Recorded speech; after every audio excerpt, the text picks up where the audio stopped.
Aid agencies are raising concerns about the dire humanitarian situation that has resulted from the conflict in Ethiopia's Tigray region. They report that civilians are dying from a lack of healthcare services, while survivors face food and water shortages. Thousands have died, and more than 300,000 people have fled their homes since the war began in November 2020. Let's talk more about this with Chris Meltzer, Senior External Relations Officer with the UNHCR in Ethiopia. Hello, Chris. Welcome to the program. Now, I understand you just arrived from Tigray. Tell us more about the situation on the ground. Well, it's a dire situation for all the people there, not only the refugees, but we have to decide between the northern part of Tigray and the southern part of Tigray. In the southern part of Tigray, the refugees were neglected. They had no food. They still have no clean water, but at least they were not in the center of the combat. In the northern part, we still have no access, so we can't really say, couldn't see with our own eyes what's going on there. But all the reports we are receiving from refugees and from our people, they are very disturbing.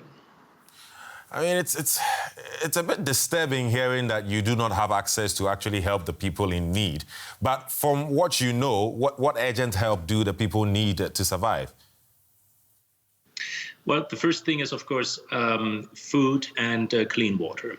We were able to distribute, together with our very important partner, the World Food Programme, food for the two southern camps, so for some 10,000 of refugees, but there are still at least 20,000 refugees in the north, and they have indeed no food and no access to any help. And we have even heard that they are eating tree bark out of desperation. Whoa. I don't even know what response to give to that. And when you say you don't have access to actually give support, what then is the government doing? Why is the government blocking aid, first of all? And if they are, what are they doing? Well, the government is our partner, and Ethiopia is a sovereign country. So whatever we're doing here, we need the approval of the government. Of course, it's for us always too slow, always too little. This is how a refugee agency is, a relief agency. The government itself needs time to get approval of something. But we hope it's getting better, and at least we have now to 2 of the 4 camps access. But of course we want to have access to all refugees, because they are really in a dire situation and they need definitely help. So considering how dire the situation is, how long can this go for those that are suffering? Can they go without enough food and enough potable water?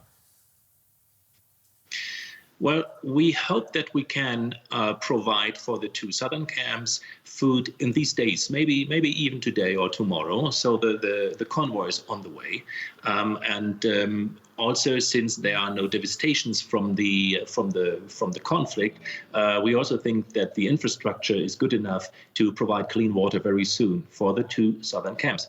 But again, we really have to distinguish here with the 2 southern and the 2 northern camps. So the situation around the city of Shire, this is very desperate, and we just have no idea when we will have access to the refugees, when we can finally go. 20 seconds.